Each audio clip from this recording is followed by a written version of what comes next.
Hey guys, hope you're doing well. It's Ryan here with DP Marketing.Services coming at you with a COVID-19 daily stress walk or whatever this is. As a lot of people in the country, we are kind of locked in our house, so going on a walk just to clear my mind. Figured I'd come at you with a quick video with something that has happened in another industry, but I think there's good lessons for it. So you may or may not have known, but a few years ago, McDonald's went to an all-day breakfast menu, and everyone was super happy. Apparently, McDonald's has really good breakfast that people like. I don't know. So, hello. Sorry, that was my kid riding her bike. They have apparently really popular breakfast menu, and people seem to love it. I don't really do fast food breakfast, so I don't know, but whatever, big deal.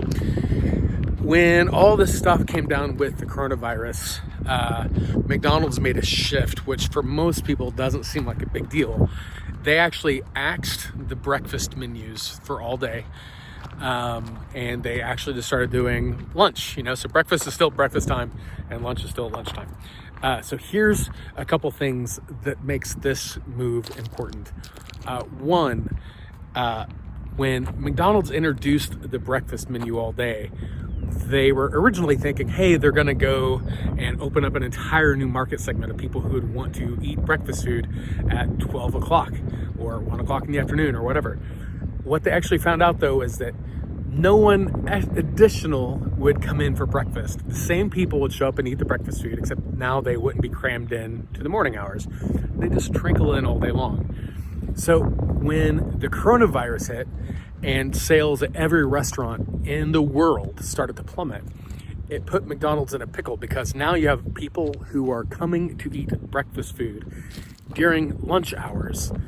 And as I'm sure you can imagine, the prices for breakfast food aren't the same as the prices for lunch food, and the margins for breakfast food aren't the same as the margins for lunch food. So McDonald's had a choice. By cutting the breakfast from the all-day menu and getting rid of it, what they ended up doing instead was doing a couple things. One, they were able to protect their margins. So now during lunchtime, when people are going to be eating lunch, the items that people have the option to eat are going to be things that have higher margin, higher cost, and McDonald's will be able to make more money. Two, from a process standpoint, having the breakfast items taken off the menu means that now they can simplify and streamline all of their operations inside the kitchen. So instead of them having to do specialized equipment and trip around each other when they're trying to do a McGriddle, when they're also trying to make a Big Mac, they can make everything smooth and consistent across the board. For your business, here's what this means. McDonald's is signaling a smart move that you should consider. One, where possible, find ways to streamline your operations. Find ways to cut cost, to save headache, to make things simpler. Don't deal with headaches right now. You don't have the time, you don't have the luxury. Do whatever you can to keep things lean and efficient. And two, maximize your margins where possible.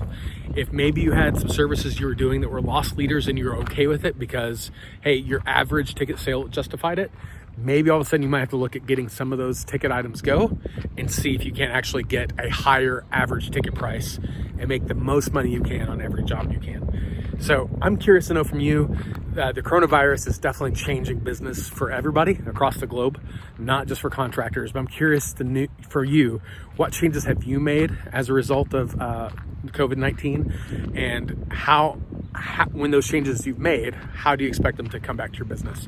So leave a comment below. As always, follow us on Facebook, subscribe on YouTube. We'll see you next time.